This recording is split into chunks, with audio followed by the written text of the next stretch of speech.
কাশ্মীরে ভারত সরকারের একটা বড় অপারেশন সফল হয়েছে। ভারত সরকার কাশ্মীরে সৈন্য, রাজনৈতিক ও কূটনৈতিক স্তরে একটা মারাত্মক অপারেশন চালিয়েছিল, যার ফলাফল এখন সামনে বেরিয়ে এসছে। কাশ্মীরে ভারত সরকার একটা এমন ধামাকা দিয়েছে যেটা আজ সমগ্র দেশকে দেখা উচিত। বিশ্বের সবথেকে খতরনাক জঙ্গি সংগঠন আল কায়দা কাশ্মীরে ভারত সরকারকে নিয়ে যা বলেছে তা গোটা বিশ্বকে অবাক করে দিয়েছে। অর্থাৎ আল কায়দা ইন ইন্ডিয়ান সাবকন্টিনেন্ট কাশ্মীরে ভারত সরকারের সফলতাকে স্বীকার করে নিয়েছে। নিজের আধিকারিক ম্যাগাজিনে আল কায়দা বলেছে ভারত সরকার কাশ্মীরে সফল প্রমাণিত হয়েছে। কাশ্মীরে জঙ্গি গতিবিধি কমে আসা নিয়ে আল কায়দার ম্যাগাজিন পাকিস্তানের ওপর ক্ষোভ প্রকাশ করেছে। ম্যাগাজিনে 1999 কার্গিল যুদ্ধে ভারতের কাছে হারার জন্য পাকিস্তানি সেনাদের মজা ওড়ানো হয়। আল কায়দা ভারতীয় সেনার শক্তিকে দেখে এতটাই ঘাবড়ে গেছে যে তারা পাকিস্তানি মুসলমানদের সঙ্গে একজোট হয়ে কাশ্মীরে পুনরায় আতঙ্কবাদ ছড়ানোর আপিল করেছে। আপনাদের বলি, ভারত সরকার এই সফলতা আচমকাই পায়নি।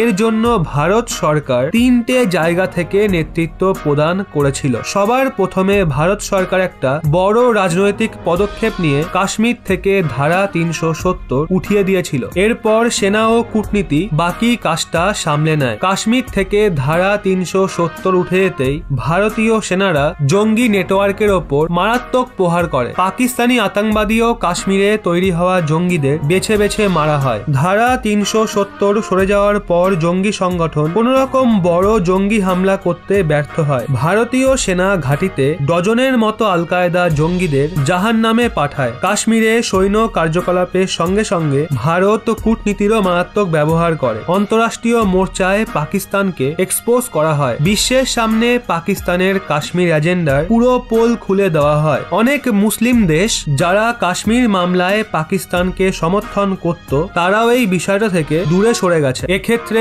সবচেয়ে বড় উদাহরণ সংযুক্ত আরব আমিরাত। যেই দেশগুলো কাশ্মীরের বিষয়ে পাকিস্তানকে সঙ্গ দেয়, ভারত তাদেরও ভালো মতো ধুয়ে দিয়েছে। আজ তুর্কি কাশ্মীরের মামলায় পাকিস্তানকে সঙ্গ দিয়ে পস্তাচ্ছে। কাশ্মীরে ভারত সরকার বিশাল জয় পেয়েছে। পাকিস্তান হেরে গেছে। জঙ্গিরা হাতিয়ার নামিয়ে ফেলেছে। পাথরবাজরাও মিলিয়ে গেছে। কাশ্মীরে এখন শুধু বিকাশের কথা হচ্ছে। টেরোরিজম শেষ হয়ে গেছে আর ট্যুরিজম বেড়ে গেছে। এখন কাশ্মীরিদের চোখ খুলে গেছে। পাকিস্তানের অন্ধকারাচ্ছন্ন পর্দা ছিঁড়ে তারা ভারতের বিকাশের আলো দেখা শুরু করেছে। তো বন্ধুরা, এই নিয়ে কি আপনারাও একমত? কমেন্টে অবশ্যই জানান।